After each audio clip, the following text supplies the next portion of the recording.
Hello there, and welcome to Origins of Earth, where curiosity takes its time and science finds room to breathe. Tonight's quiet journey reaches far back to a moment that exists more in imagination than in memory. A time before time, at least before the kind of time marked by clocks or calendars. When the world was wild, unpredictable, and new, and the first humans were only just beginning to open their eyes to it. What was it like, that dawn of us? What kind of planet waited when we first arrived? When the Earth looked both familiar and impossibly strange? Maybe you're listening in the evening. Maybe it's already deep into night where you are. And maybe as you settle into whatever patch of quiet you found, You can picture it. A world without cities, without machines, without even the idea of history yet. Just breath, light, wind, and life. If that thought brings you a sense of calm or wonder, I'd be grateful if you left a like or subscribed. It helps this small corner of calm reach others who might need a peaceful moment too. Now, let's drift gently into the story. Because the beginning of humanity wasn't a single event, but a long awakening that unfolded under shifting skies and in the heartbeat of the Earth itself. The dawn of humanity wasn't announced with trumpets or miracles. It came quietly over millions of years through changes so slow that no one living through them could have noticed. Picture a savanna in what is now Eastern Africa. The air is warm, dry, and full of the hum of insects. The horizon trembles slightly in the heat.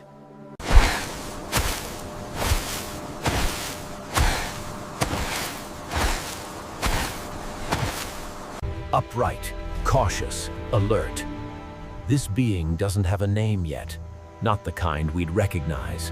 But you might see something in the eyes, something that feels familiar. The faint glimmer of curiosity. It's where it begins. Not with cities or language, but with a glance towards something and a wondering, what if? The world around that first curiosity was both generous and cruel. The landscape of early humanity was shaped by climate shifts. It's home to forests, lakes, and grasslands that came and went with the rhythm of the earth. In that shifting environment, our earliest ancestors learned to adapt not through strength or speed, but through awareness. They watched, they learned, they remembered, and those small advantages, invisible at first, became the roots of something entirely new. The earth itself was older than imagination could reach. By the time the first humans appeared, the planet had already seen the rise and fall of continents, oceans, and entire species. Dinosaurs had come and gone more than 60 million years earlier. Mammals had spread into every environment. The air was rich with dust and pollen, heavy with scent, and the nights were darker than any we know now. Without the glare of cities or the hum of electricity, the stars must have looked impossibly close. and feeling the first hint of wonder about the vastness above them. That same motion, looking up at the stars, and thinking about what they mean, has never really stopped since. But that world wasn't peaceful. In the way we sometimes imagine prehistory to be. It was full of risk. Lions, leopards, enormous elephants, and ancient relatives of today's buffalo moved in herds, reshaping the land with their weight.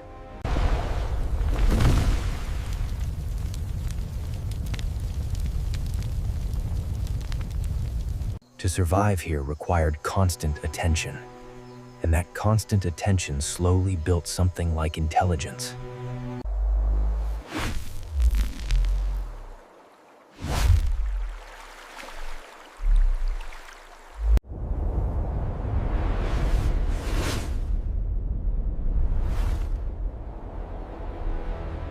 A map, not just of space, but of possibility. At the dawn of humanity, that inner map was starting to grow more detailed. The hands that once grasped branches now held stones. The stones were not yet shaped into tools.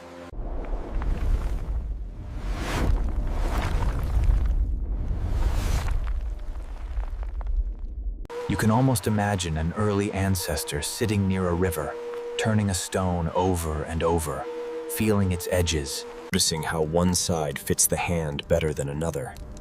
Maybe a spark jumps, not of fire, but of thought.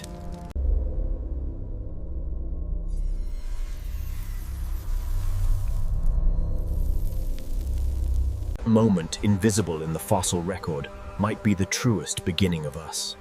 The air they breathed was full of life.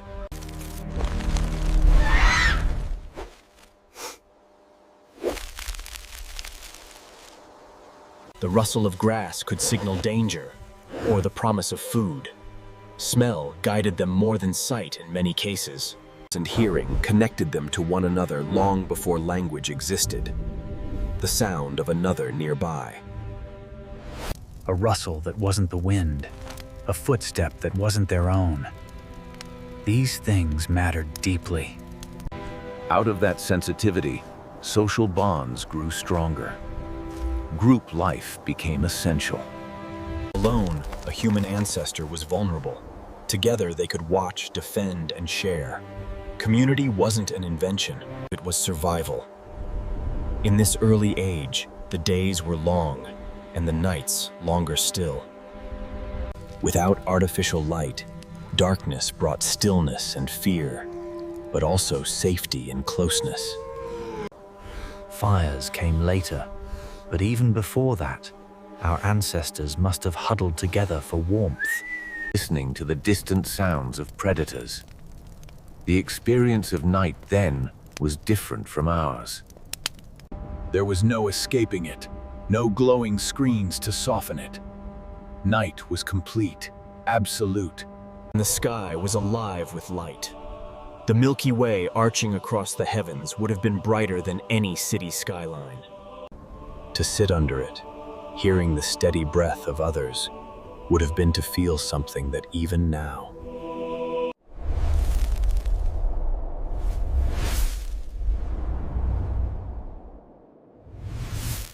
Food was the constant challenge.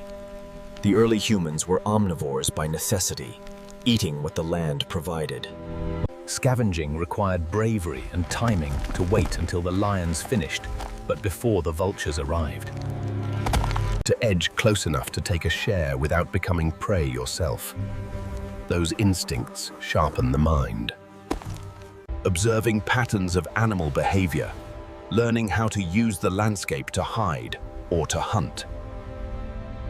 Every successful day added a little more knowledge to the growing memory of the group. Memory passed through imitation and habit was the first form of culture. The climate shifted endlessly.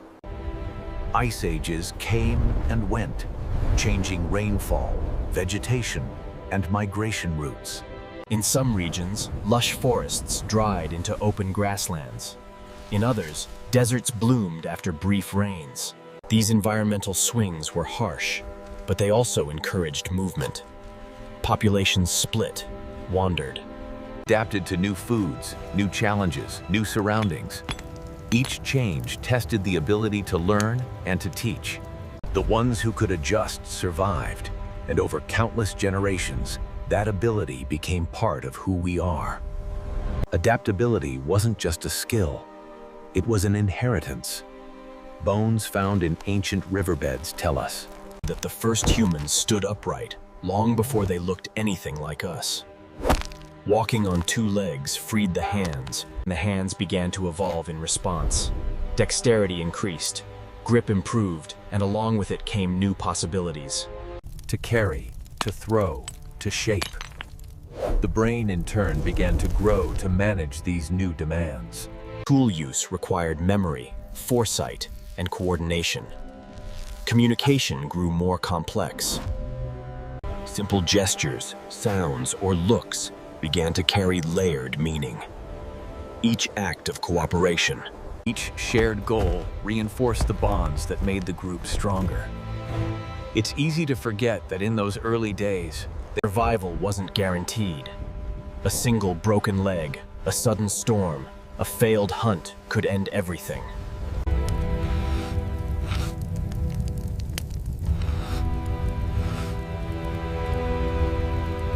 Birth, growth, struggle, rest. The early humans might not have understood time as we do, But they would have felt its pulse in every change of light, every growing shadow. the day's warmth fading into the cool of night, the endless return of morning, the cycle of hunger and fulfillment. If we could stand beside them now, we might be surprised by how much of them remains in us. To friendship. Look at how brightly that burns. It's beautiful. These aren't modern inventions. They're echoes of a way of being that once defined us completely. And though technology has changed everything about our surroundings, it hasn't changed that deeper rhythm.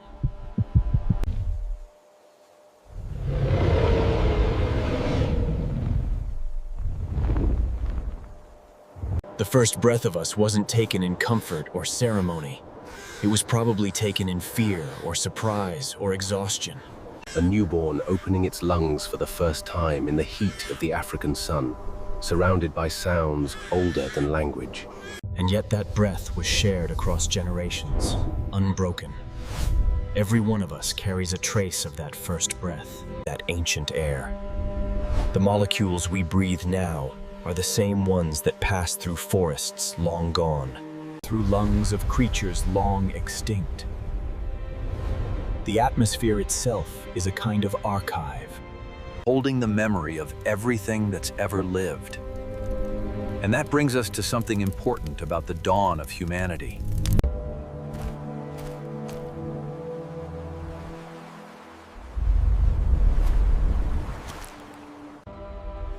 Early humans didn't draw a line between themselves and nature the way we often do now. The river wasn't just water, it was a force. The tree wasn't just shelter, it was alive, connected. Perspective born from necessity and awe shaped the earliest forms of awareness. To survive, they had to pay attention to everything. And in that attention grew a kind of respect, not moral or philosophical yet, but instinctive. The world was powerful, unpredictable, and full of meaning.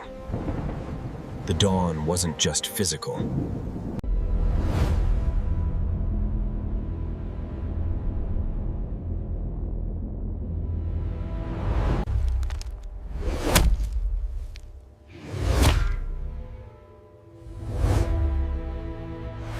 Though they happened without fanfare. Somewhere along the line, an ancestor not only used a tool, but imagined a better one. Not only saw fire, but wondered if it could be brought closer. These were the first steps toward creativity. And from creativity came everything else.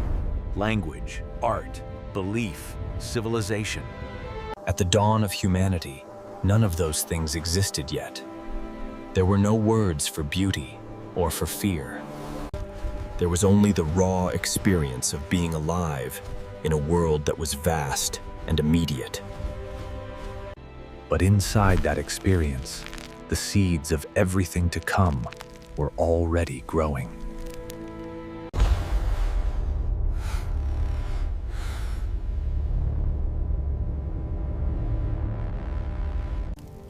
These were the quiet inventions that made us human, long before we had the means to name them. So when we talk about the dawn of humanity, we're not just talking about fossils or tools. We're talking about the first flicker of consciousness that made life more than survival. That small, almost invisible moment when being alive began to include being aware. The Earth was the same as it had been for millions of years, but now it was being seen in a new way. Every gust of wind, every track in the dirt, every flicker of light became part of a growing story. A story we're still telling. And the world itself, vast, restless, and beautiful, kept turning. Volcanoes still rumbled. Rivers still changed course. The wind still carried the scent of distant rain. Life went on. And with it, the quiet evolution of thought. That's where we'll drift, next to the world that came before us.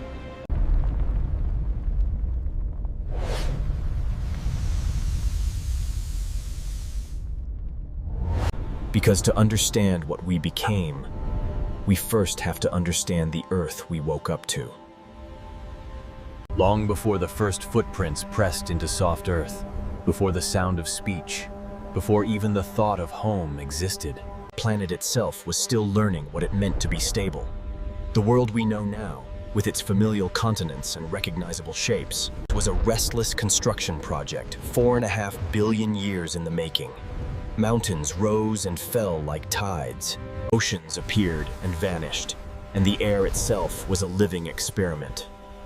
When we imagine the dawn of humanity, It's easy to think of the world as prepared and waiting for us, as if everything had been arranged for our arrival.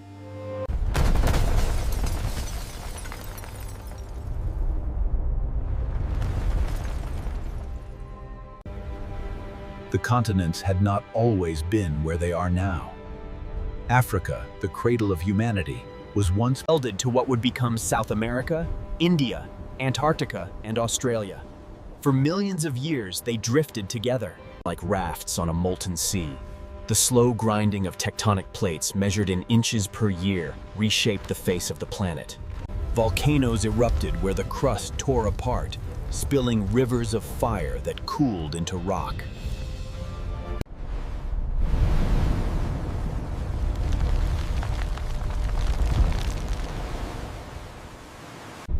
To the Earth, it was simply motion.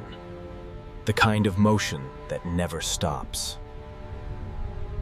By the time our distant ancestors began to walk upright, the world was already a mosaic of extremes. In some places, glaciers advanced like creeping walls of ice, carving valleys and redirecting rivers. In others, volcanic plains stretched to the horizon, smoking gently as new rock formed beneath the sun. Between these landscapes, vast grasslands opened up, an unplanned invitation for a new kind of creature to explore. Those open spaces filled with scattered trees and shallow lakes became the training grounds of humanity. Every gust of wind carried both danger and opportunity. To live there meant learning the language of the land. When to move, where to drink, what to trust. But to understand what that world was like, you have to imagine not just the scenery, but the atmosphere itself. The air we breathe today is a delicate mix, Mostly nitrogen and oxygen. But it took billions of years of chemical struggle to get there. The first breath of Earth was poison, thick with carbon dioxide, methane, and ammonia. It was the work of microscopic life, ancient cyanobacteria in prehistoric oceans that slowly transformed the sky. They released oxygen as a waste product, an accident that changed everything. Over eons, that oxygen built up and reacted with iron in the oceans and finally spilled into the air. The blue planet we know was literally rusting its way into habitability. By the time early humans appeared, the air was clean enough to breathe deeply, though dust and volcanic ash often hung over the horizon like a veil.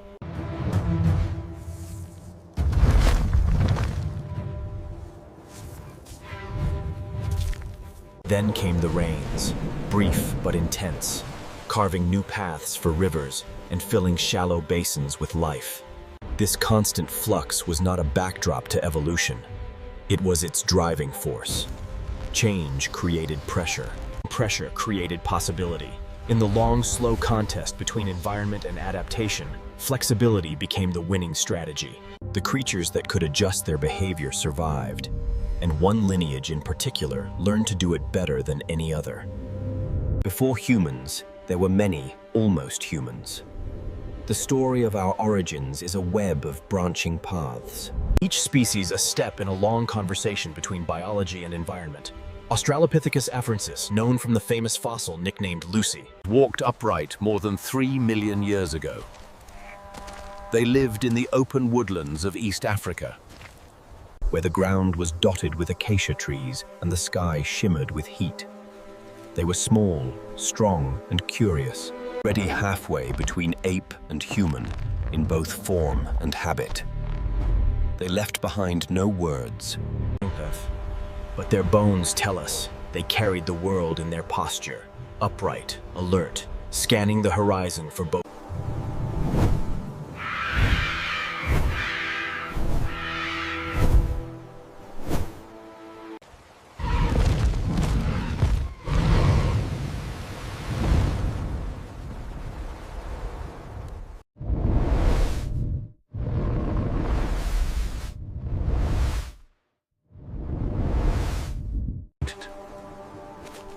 The rhythm of life, then, wasn't set by hours or schedules, but by patterns of light. Night was a curtain that fell quickly and completely. Daylight meant movement. Dusk meant caution. Darkness meant finding the others and waiting for dawn. Volcanic regions played an unexpected role in shaping this world. East Africa sits along a great tectonic fault line where the crust is splitting apart.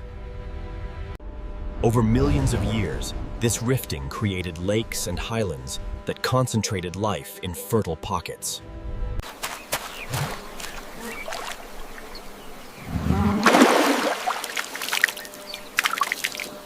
Fossils show that many key steps in human evolution happened near these lakes, places where changing environments tested every form of life.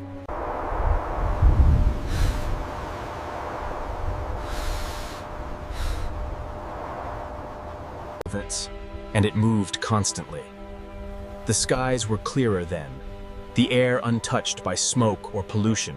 When storms passed, lightning illuminated the horizon, sometimes striking dry grass and starting fires. To most creatures, fire was terror, a force to flee from. But for our ancestors, it became a spectacle. a source of heat, light, and eventually control. Even before they learned to keep it, They must have watched from a distance, mesmerized by its dance. The memory of those first wildfires. The fascination with flame seems woven into our instincts, inherited from countless generations The oceans, meanwhile, were different too. Sea levels rose and fell with the rhythm of the ice ages. exposing coastal plains one millennium and swallowing them the next. These shifting shorelines became corridors for migration. The coasts offered food in abundance, shellfish, crabs, and small fish easy to catch. For creatures learning to use tools, the ocean was both a challenge and an opportunity.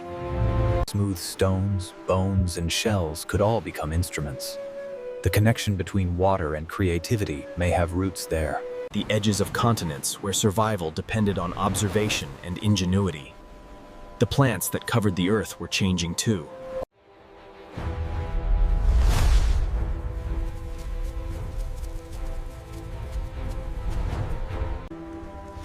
Trees adapted to drier climates, some shedding leaves during droughts to conserve water. These ecological shifts created the open spaces where early humans would eventually learn to run, to track, to plan.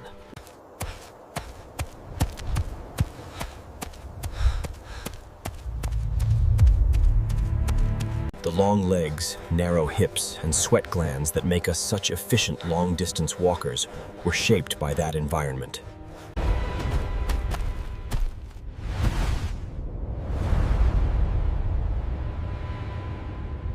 the same sun rose and set, but the stars looked slightly different because of the slow wobble of the Earth's axis.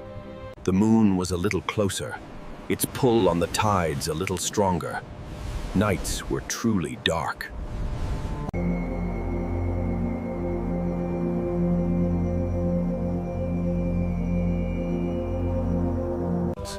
But they saw them perhaps with the same quiet awe we feel now. That connection to the sky. To something beyond reach might be one of our oldest shared experiences. Earth itself moved in rhythm. The tilt of the planet changed slowly, altering the seasons over tens of thousands of years. Ice advanced from the poles, then retreated. Forests grew, then burned, then grew again. These cycles shaped migration routes and food sources, forcing adaptation at every turn. When we look at the fossil record, we see not a smooth story, but a series of experiments. Some species flourished briefly and vanished.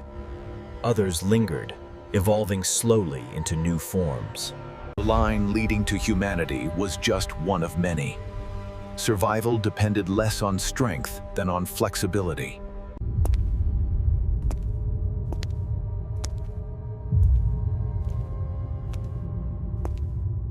The continents are still moving, still drifting at the pace of fingernails growing. The Himalayas are still rising.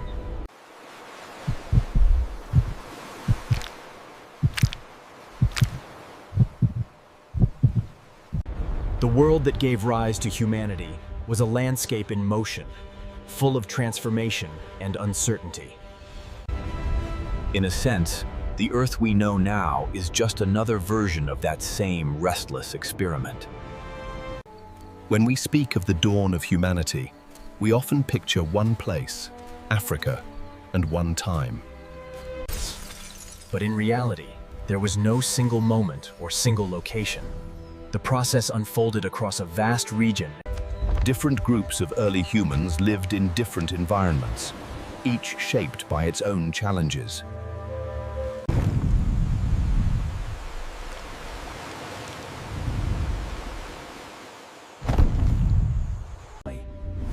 Over generations, those populations changed, split, and sometimes reunited. A branching tree, its roots deep in the soil of a changing earth. The more we learn about those early environments, the clearer it becomes that the Earth itself was the true author of the human story.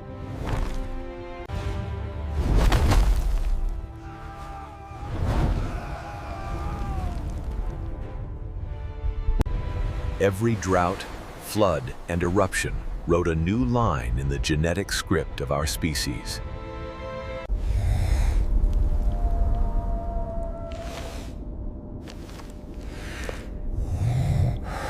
was humanity's most powerful adaptation. In that sense, before the beginning, Earth was already preparing us without intention. It was teaching lessons through landscape, through hardship, through the quiet persistence of life. The tools we would one day craft, the shelters we would build, the stories we would tell, all of them were echoes Of that early dialogue between creature and planet. The first thoughts were shaped by mountains and rivers. The first fears were carved by thunder and night. The first hopes were kindled by dawns after long, cold darkness. Even now, traces of that formative world remain.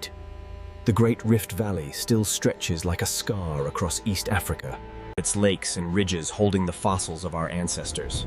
The same tectonic forces that shaped their world continue to move beneath our feet. The wind that sculpted ancient dunes still blows across them, carrying grains of sand that have been part of the story since the start. The Earth is never finished. It is always becoming, always refining, always changing shape.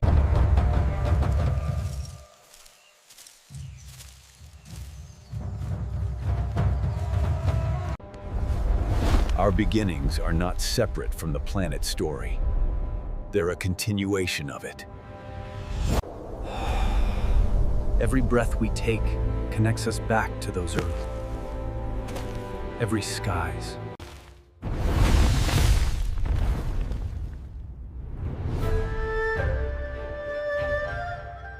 And somewhere in that shifting landscape, as the world kept molding itself, the first sparks of awareness began to deepen.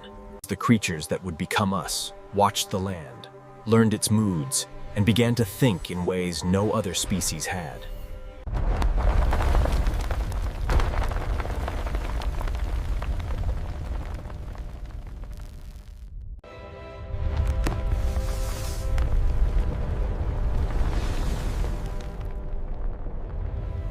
To that growing awareness to the world our ancestors walked through, felt, and feared. The places where the first true footprints of humanity were pressed into soft mud, where the land and the mind met for the first time. And where the story of us began to leave its mark on the earth itself. The world that cradled early humanity was never still. It shifted, breathed, and changed its face again and again, as if the planet itself were deciding what kind of home it wanted to be. The climate of that time was not gentle. It was unpredictable, powerful, and full of contrasts. There were moments when range plains turned into shallow lakes, and then long ages when the same ground cracked and split beneath the relentless sun. It was a world balanced on the edge between fire and ice, between lush growth and parched silence. In that delicate balance, life learned to adapt and humans learned to think. If we could stand on the African plains 2 million years ago, the air would feel different. The sky would seem larger, sharper, with clouds that built up quickly and vanished without warning. The sun would climb higher, the heat more intense. The scent of rain would come and go like a tease, never quite predictable.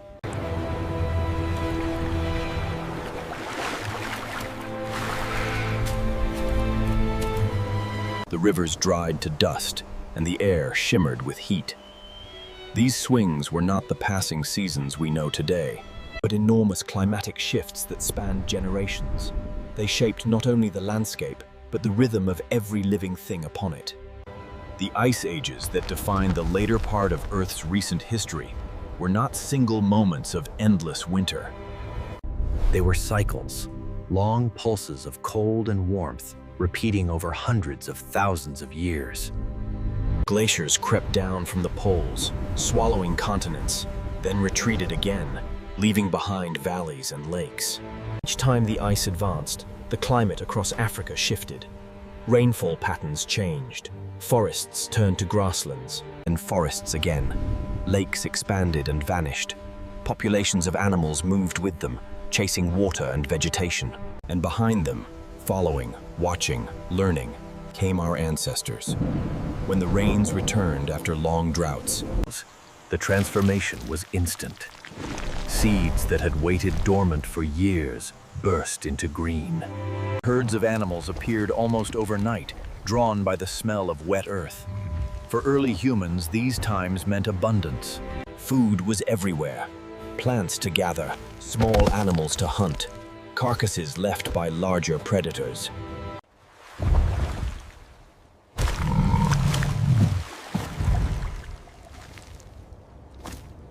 Dust began to rise again.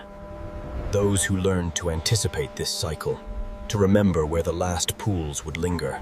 And which fruits would remain edible longest, survived. In this way, climate wasn't just background, it was a teacher. Every fluctuation taught patience, observation, and the value of memory. The Earth's orbit, its tilt, and even its subtle wobble all played a part in these changes. Small differences in how sunlight reached the planet triggered vast shifts in climate over time. These astronomical cycles, invisible to the beings living through them, Set the pace for everything that followed. When the tilt of the Earth increased, seasons grew more extreme. hotter summers, colder winters. When the orbit stretched slightly, some regions received less sunlight, while others baked.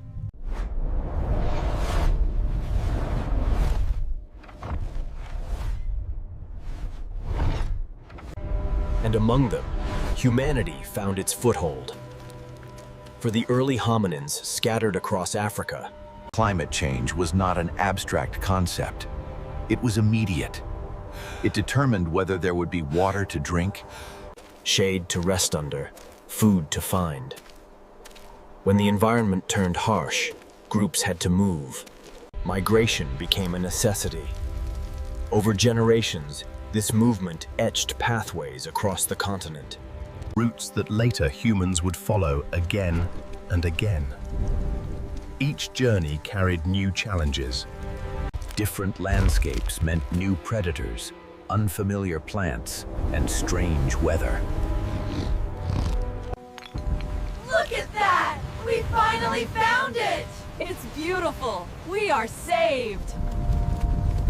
And perhaps new alliances with other groups. These constant adjustments demanded more than instinct.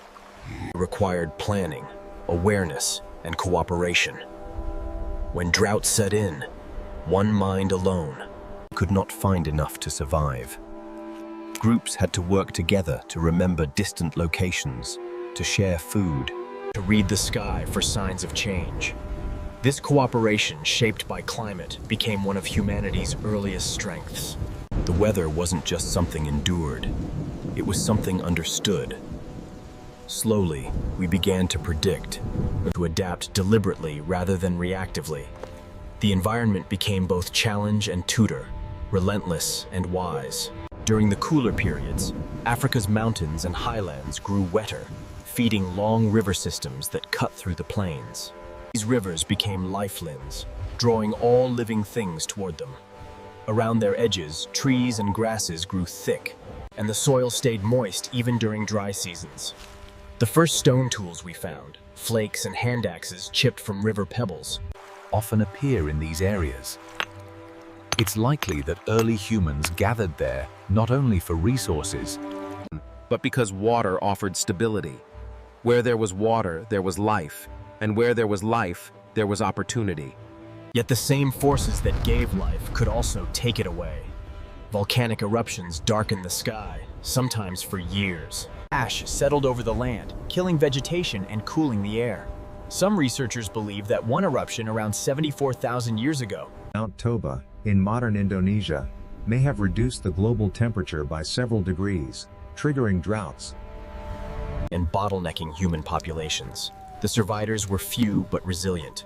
Those who endured such extremes likely carried forward trait.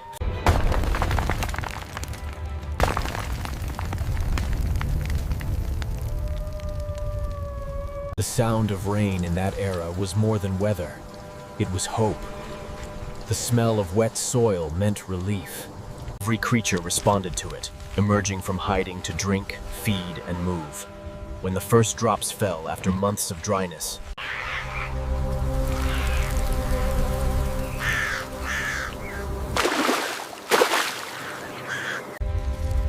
for early humans, the change was profound. They followed the rains as animals did, learning.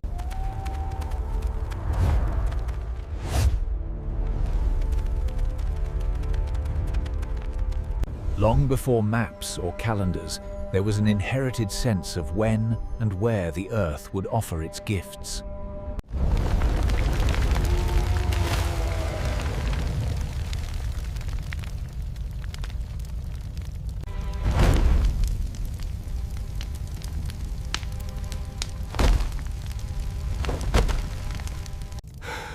Heat in the midst of cold, light in the darkness, danger that could also protect. destroyed, but also renewed. After fires swept across grasslands, new shoots grew quickly, feeding herbivores and in turn predators. Humans watched these cycles and learned. They came to understand that destruction could lead to abundance, that endings were often beginnings in disguise.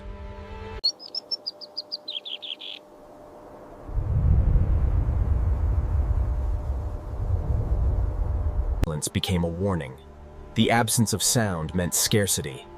In that silence, humans learned patience and endurance. They learned to wait, to conserve energy, to plan for what might come next. These lessons were not conscious at first. They were etched into instinct. The slow accumulation of experience over countless generations.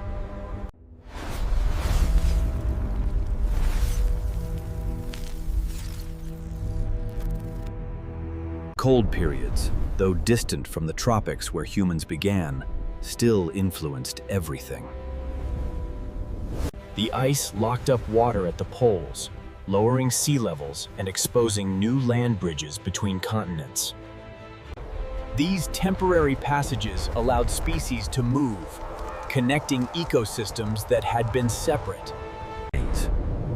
Even in Africa, the colder global climate meant drier conditions, changing rainfall patterns. We offer this water from the lake. And we offer these tools in return. May we find peace here.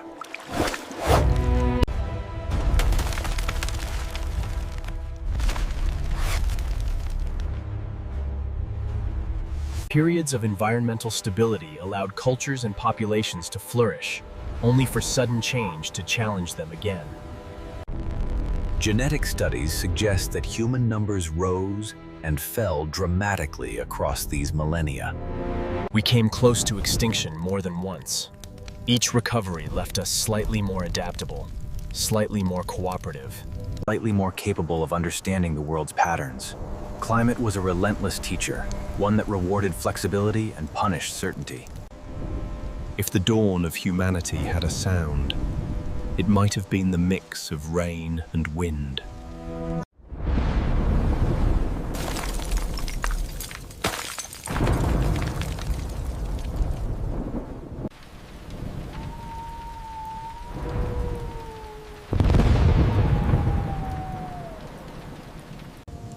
Perhaps it's memory. Not individual memory, but something older, deeper. The echo of Plants responded to the climate in their own ways.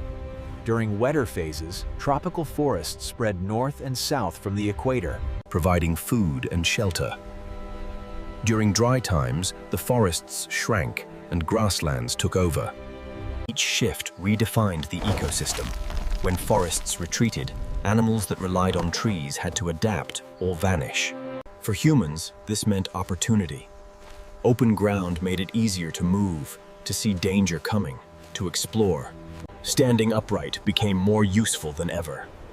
Eyes on the horizon could spot both prey and safety. The landscape was not just a setting. It was a force that shaped anatomy and mind alike. The evidence of those changes lies buried in layers of mud, ash, and rock. In ancient lake beds, Cores of sediment reveal alternating bands of dark and light, marking wet and dry periods.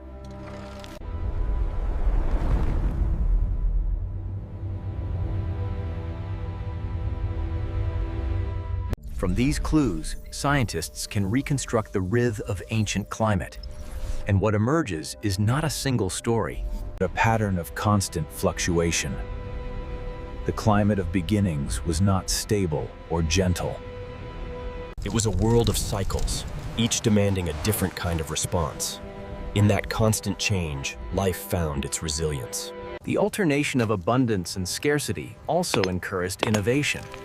When food was plentiful, there was time to experiment. New tools, new hunting strategies, new ways of gathering. When resources grew scarce, those experiments became lifelines. Climate drove not just movement, but creativity. The ability to adapt behaviorally rather than physically became humanity's signature trait. Other species evolved thicker fur, longer legs, or specialized diets. We evolved imagination. When the world changed, we changed our minds. Rain carved the landscape into memory.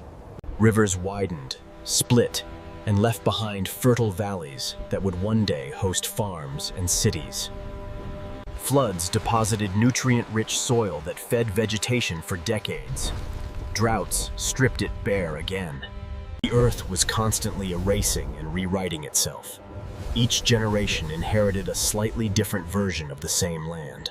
The world our ancestors knew was both ancient and new every day. Even in silence, the earth spoke.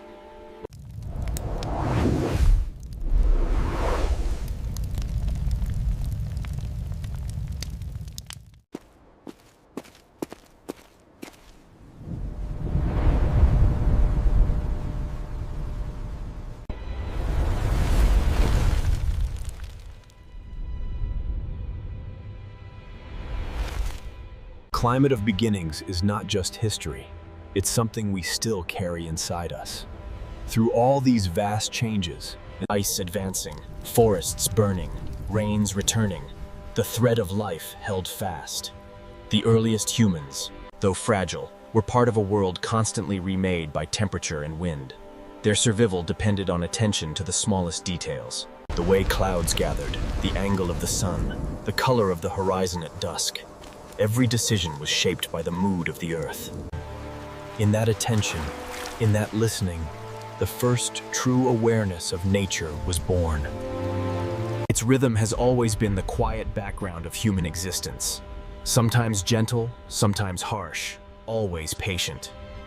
As the planet continued to shift, the landscape changed again, and with it came new possibilities. The ground grew fertile in some regions, barren in others. Rivers cut deeper, carrying minerals. The wind moved seeds across continents. The sky continued its long experiment in balance. and in that ever-changing world, humans kept learning. The next part of the story belongs to the land itself, to the places where the first true traces of our ancestors were left behind, pressed into the soft earth. Beside the tracks of animals long vanished, the landscapes where thought began to take form.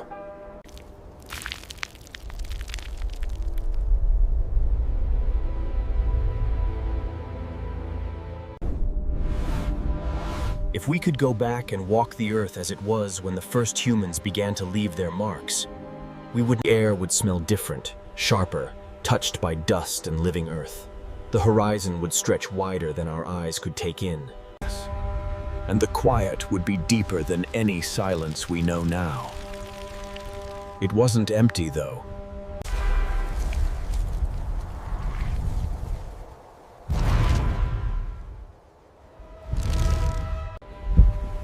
It was a landscape not yet named, but already holding the story of us in its soil. Were pressed into soft volcanic ash and hardened by time, becoming both memory and map. The region we now call East Africa was one of the cradles of those early steps. In what is today northern Tanzania lies a place known as Laetoli, where ancient volcanic eruptions once covered the ground in fine ash. Rain turned that ash to a kind of clay soft enough to take impressions. Then, as perhaps a family walked across it, their feet left prints that we can still see more than 3.5 million years later.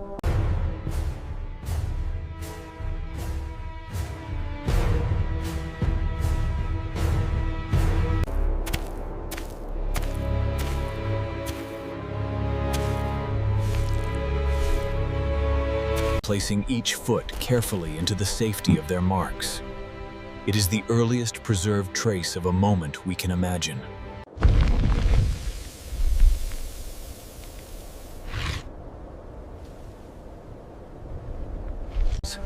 the air smelled of minerals and wet earth. Trees and tall grasses stood in patches. And in the distance, the silhouettes of grazing animals moved across the horizon. There were no tools, but there was purpose in the stride, a destination, a rhythm. When scientists first uncovered the prints, they saw not just the evidence of upright walking, but the faint echo of behavior, the careful placement of steps, the spacing that suggested familiarity, even companionship. For a brief moment, we can almost see them not as specimens, but as people, living in a world raw and alive. Those ancient plains were not the endless savannas of modern imagination. They were a patchwork of open grassland, woodland, and rivers edged with reeds. Some areas were lush after rainfall, others dry and cracked. Lakes swelled and shrank with the seasons, leaving behind salt flats and wetlands. To live there required constant movement. Our ancestors followed the shifting edge of abundance, moving between habitats as the land changed. In doing so, they created mental maps long before maps existed. The path from one tree to another, from one water source to the next, from one horizon to another, was the geography of memory itself. The first landscapes we truly claimed as our own were not conquered or cultivated. They were memorized. Early humans learned every rise, every bend in a river, every place where certain fruits ripened or animals gathered. These landmarks were more than coordinates. They were threads in the web of survival. Knowing the land meant knowing where life was possible.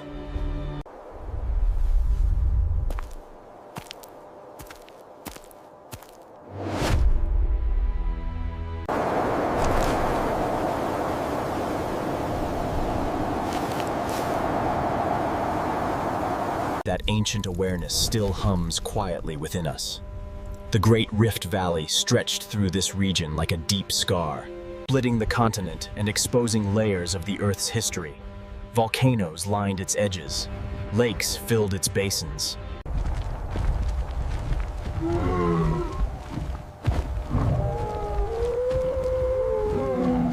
And ancient relatives of modern cattle. Rivers cut silver lines through the grass. The wind carried scents from miles away.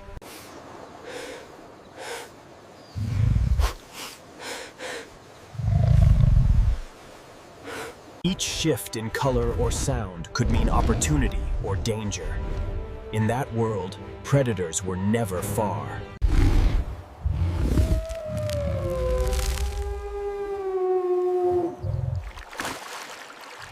First humans were small in number and vulnerable.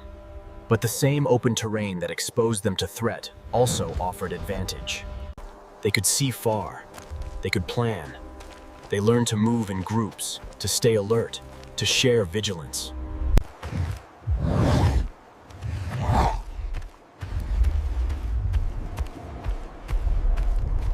To hold the land not just in sight, but in mind.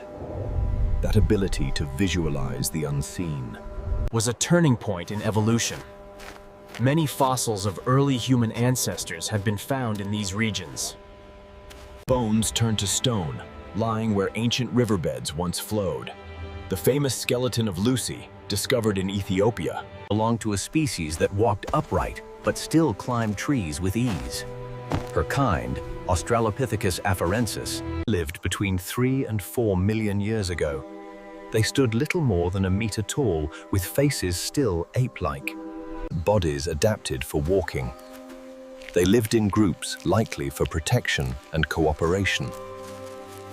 Their world was the same as the one that left the footprints at Laetoli, a land of mixed forest and open plain where survival required flexibility. When we picture them moving through that land, it's easy to think in human terms. Family, safety, familiarity. But their relationship with the landscape was more direct. They didn't walk through nature. They were within it completely. There was no boundary between human and environment.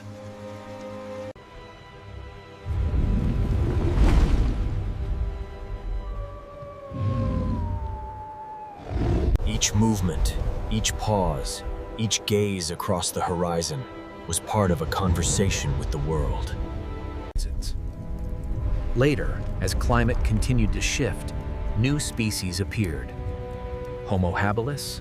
These early humans began to shape the land in subtle ways. They left stone tools behind in riverbeds and caves. The chipped edges of rock found near old lake shores tell of a growing intelligence, a willingness to experiment. The landscapes of early humanity began to bear small signs of intentional change. Not yet agriculture or architecture, but evidence of mind interacting with matter. Each flake of stone removed from a larger piece was both a physical act and a mental one, mark of decision-making. Imagine one of those early humans kneeling by a riverbank, choosing a stone, striking it with another, testing the edge. Around them, the land hums with sound. Water moving, insects buzzing, the wind stirring the grass. The smell of mud and vegetation fills the air. The action is simple, but its meaning is profound. For the first time, the landscape is not just observed, but altered deliberately. That act repeated countless times.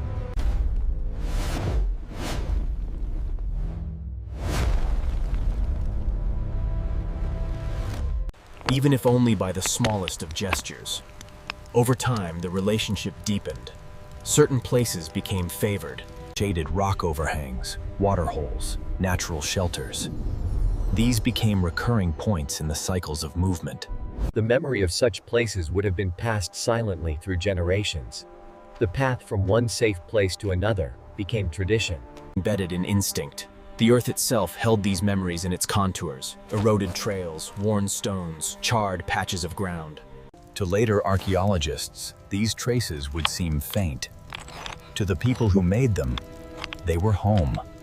In some regions, especially near what are now Kenya and Ethiopia, early humans left behind not just footprints and tools, but campsites where they likely gathered to rest and share food. The remains of animal bones with cut marks tell of cooperation and learning. One person might have discovered how to split a bone for marrow. Another learned where to strike a rock for a sharper edge. Together, these fragments of knowledge built a pattern of innovation that spread across the land. The environment rewarded this behavior.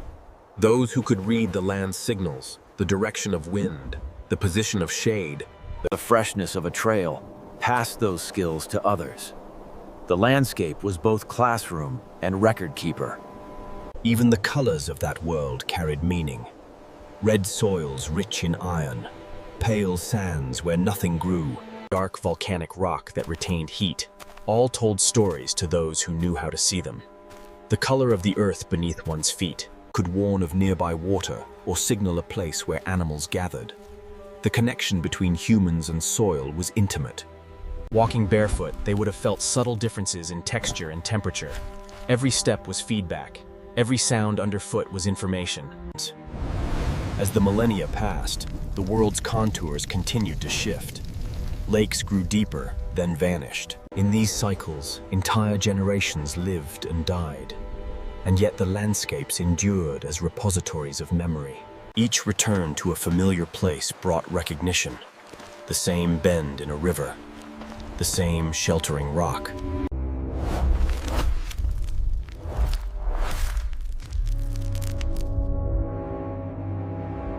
To remember the past was to recall the shape of the land itself. The fossils we find today are not only bones.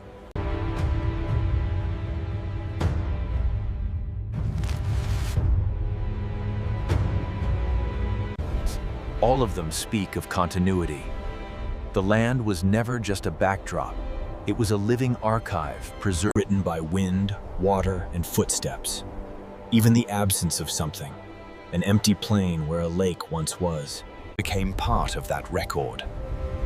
For early humans, to live meant to read the changing text of the earth. And to add their own words to it through movement and survival. If we think of the modern world as filled with borders, roads, and maps, The ancient world was the opposite. Fluid, undefined, but deeply known. The first humans didn't need drawings or compasses. They navigated by experience, by the alignment of stars, by the memory of a tree's silhouette against the sunset. the mind that could hold those details was evolving not only for survival, but for something more abstract.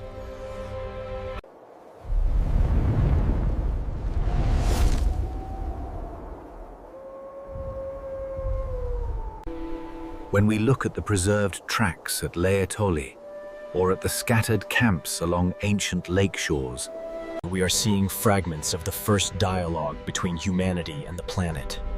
The footprints hardened into stone by chance.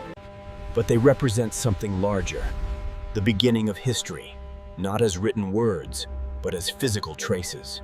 Each indentation in the ground is a reminder that even then, humans were explorers. They were not wandering aimlessly. They were learning, mapping, adapting. Every footprint is both a destination reached and a departure point.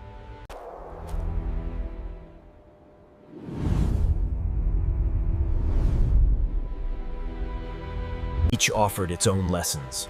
Grasslands taught endurance. Forests taught patience. Rivers taught rhythm. The deserts, when they came, taught humility. Humans learned from all of them, absorbing the world's knowledge through experience. Rather than explanation, The landscapes of memory became landscapes of identity. Over time, these places changed beyond recognition. The volcanoes that laid the ash at Laetoli are long dormant. The lakes where the first tools were made have shifted or dried.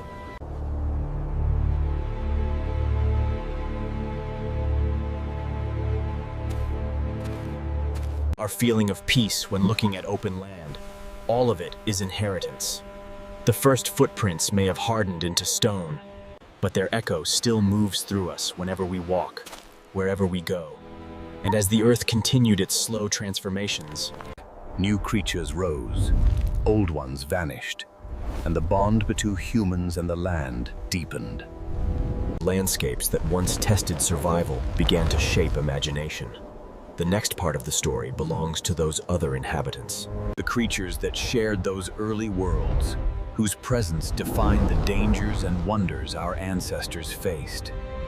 Together, they formed the living background of humanity's awakening, the companions and rivals of our earliest days. When our earliest ancestors looked out across the plains, they were not alone. The earth of that time was crowded with life.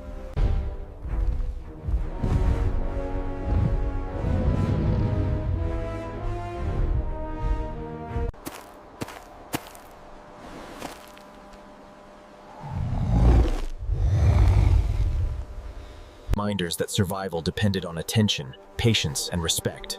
To walk through that landscape was to live inside an ever-shifting web of life, where size or strength alone didn't guarantee safety. What kept humans alive was awareness, An ability to see, listen, and learn from the creatures beside them. The first humans lived among giants. Across Africa and beyond, the land moved under the weight of enormous animals.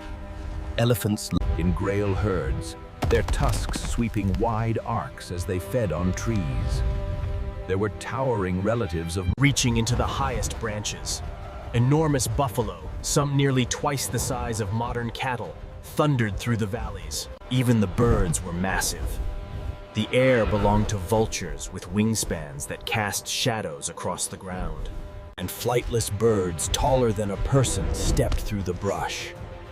Predators stalked this living abundance. Lions, but larger and heavier than those of today, hunted in open plains. Saber-toothed cats, their curved teeth gleaming in the light.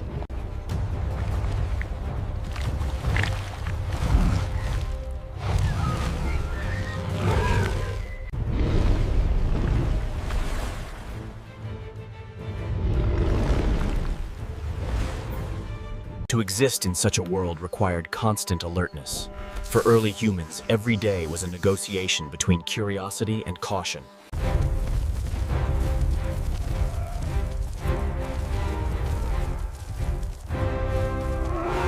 Their behavior marked the changing of seasons. When large predators made a kill, humans scavenged the remains, Learning to cut meat with sharpened stones. Over time, they began to predict the movements of prey and predator alike. They learned when to approach and when to stay away. This growing understanding of animal patterns was more than survival strategy.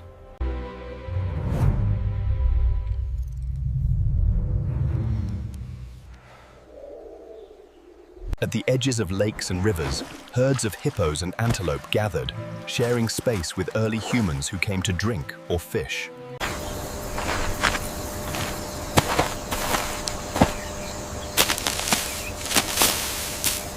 And humans learned the temperaments of the animals.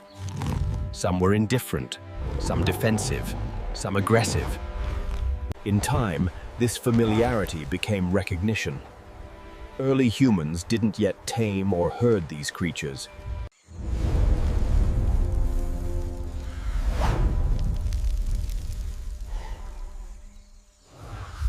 The ancient elephants, for example, shaped not only the ecosystem, but the paths humans took. Their trails cut through dense brush and connected distant waterholes. Following these routes offered safety and direction.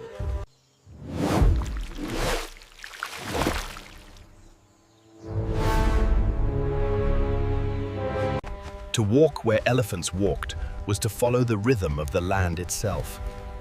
Even today, in parts of Africa, Old migration paths of elephants align with the routes of ancient human travel, as if both species read the same invisible map.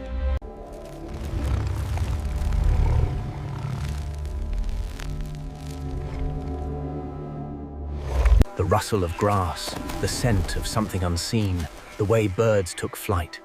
Suddenly, these became signals. Humans learned to interpret them to turn raw instinct into conscious understanding. This awareness evolved into strategy.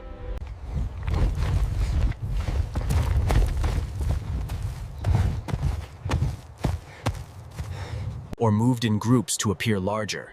Every predator encounter was a lesson, and those lessons shaped the structure of human cooperation. one can imagine the soundscape of that world. Deep calls of elephants, low growls in the distance.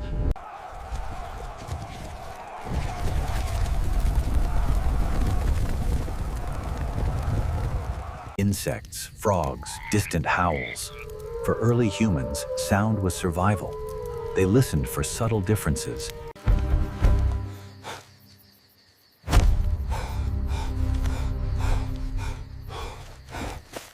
And life continuing unseen. In that darkness, humans huddled close, sharing warmth and watchfulness. Those nights taught what community meant, long before language defined it. Not all creatures were threats. Some were silent companions in the story of adaptation. Birds often followed herds, feeding on insects stirred from the grass. Early humans may have watched them and learned to track animals by their movements. Small scavengers, jackals, foxes, and vultures.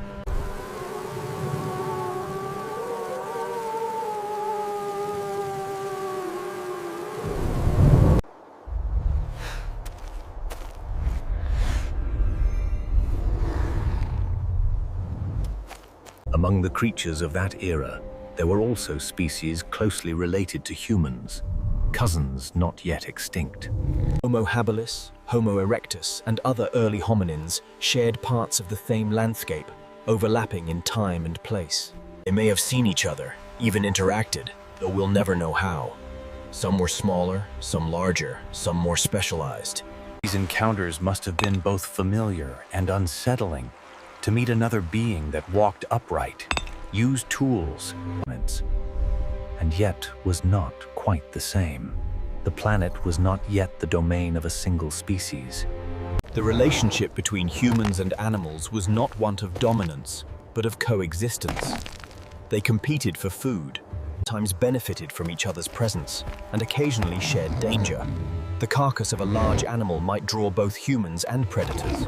Humans waited, scavenging what they could once the danger passed. In turn, predators sometimes followed human activity.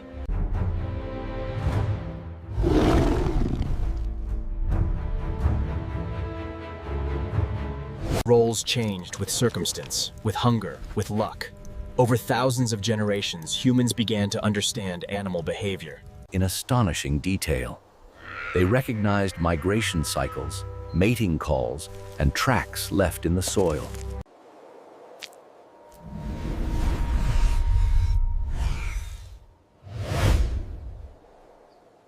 This observational ability, refined through necessity, became one of the defining features of human intelligence.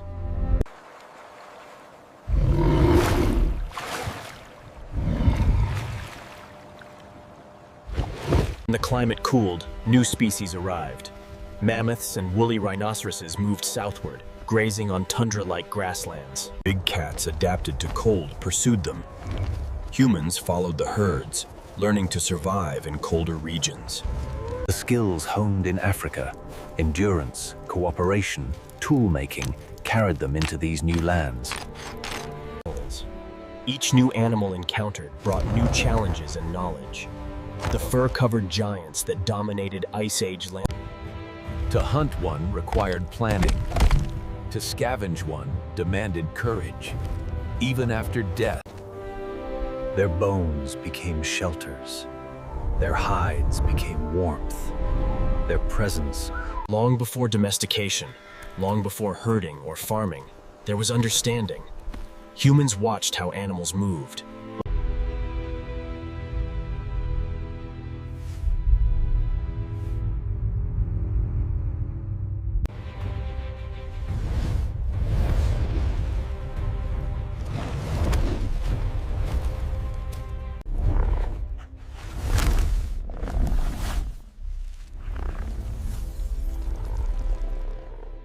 It's easy to forget how intertwined these lives were. The bones of ancient humans and animals are often found together.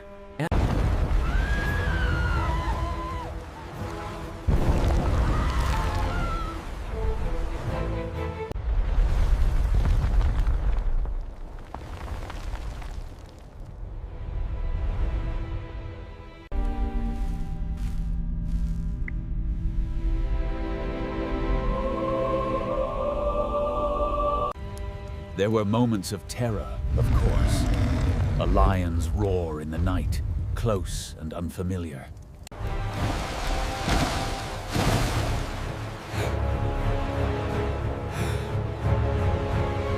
Early humans must have watched animals not just as competitors, but as wonders. The strength of an elephant, the grace of a gazelle, the power of a cat. All these left impressions that would later find form in art, in myth, in reverence. Long before the first cave paintings, the shapes of animals lived in memory. Their presence filled the human imagination. Some encounters were probably quiet and almost tender. A group resting in the shade might watch a troop of baboons foraging nearby. Both species aware of the other, but unconcerned. A child might follow a trail of ants carrying food, curiosity outweaving caution. The world was alive at every scale, and each observation deepened understanding.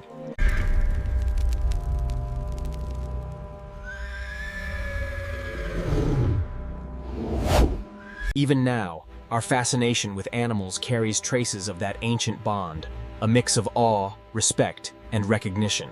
The predators, too, shaped our social behavior. To survive them, humans learned to rely on one another. The watchful individual warned the group protected the young. The need to stay together against larger threats strengthened cooperation. Communication grew more complex. Gestures became signals, and shared attention became shared thought. The dangers of living among predators taught us language before words. The silent coordination of eyes and movement that still exists in us when we sense danger without speaking.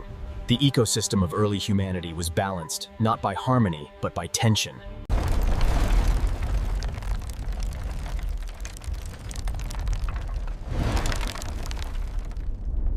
Their survival didn't depend on conquest, but on understanding. They watched the patterns of birth and death.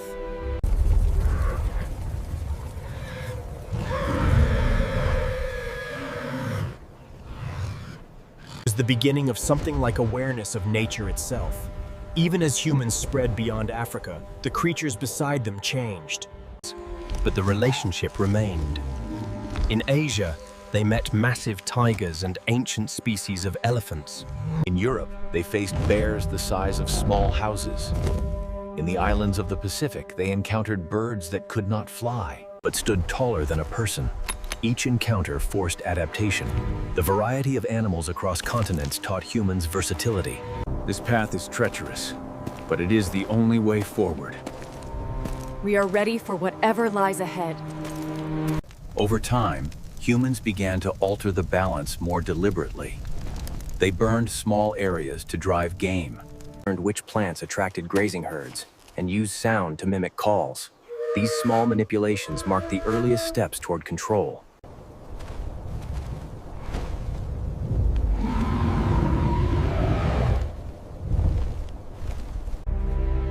They were companions in the evolution of mind, participants in the slow awakening of thought.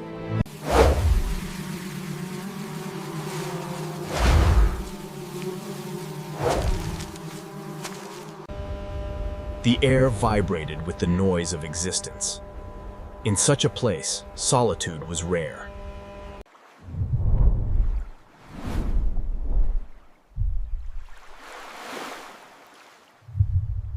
As one thread in its weave.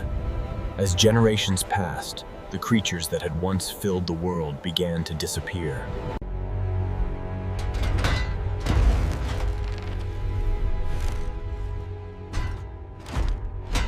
The great predators retreated, the herds moved, and the human presence grew stronger. But before all of that, There was a long age of coexistence, an equilibrium held together by mutual adaptation. It was during that time humanity learned not only how to survive among other species, but how to think in relation to them.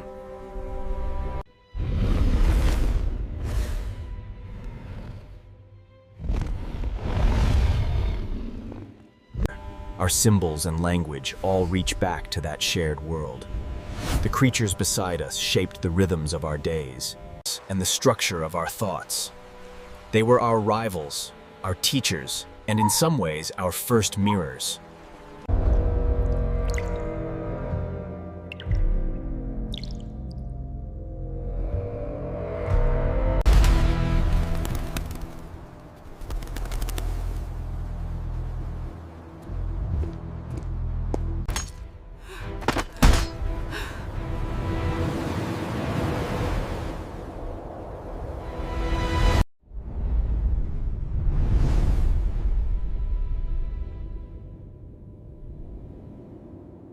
Through their endless cycles of life and death, humans discovered something that changed everything. They found a way to hold light, to keep the night at bay, to turn danger into comfort. The story of the first fires begins where the long darkness of fear meets the sudden brightness of discovery.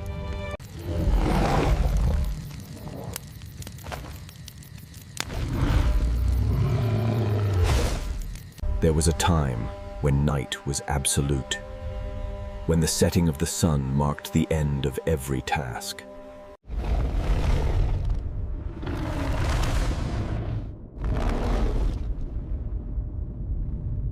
It was not the soft darkness we know now, broken by streetlights, windows, and screens. It was total.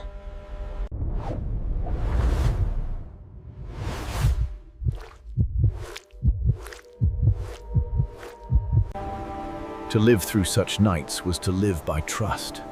Trust in others. Trust in memory. For the first humans, every sunset was both an ending and a test. But one night, somewhere in that long span of waiting and fear, something new happened. A tree struck by lightning, a spark from colliding stones, a brief moment when darkness opened its hand. And inside was fire. The first fire humans ever saw was not theirs to keep. It belonged to the earth itself, a result of heat, friction, and accident. A storm passing over dry plains might have left behind burning grass. A volcano might have spilled molten rock that glowed in the night. For most creatures, that light was danger. A signal to flee. But something in the minds of early humans is different. They watched. They stayed near, not too close, but close enough to see the way light moved across the land. Close enough to feel warmth reach their skin. That warmth must have been a revelation. Heat without sun, light without dawn.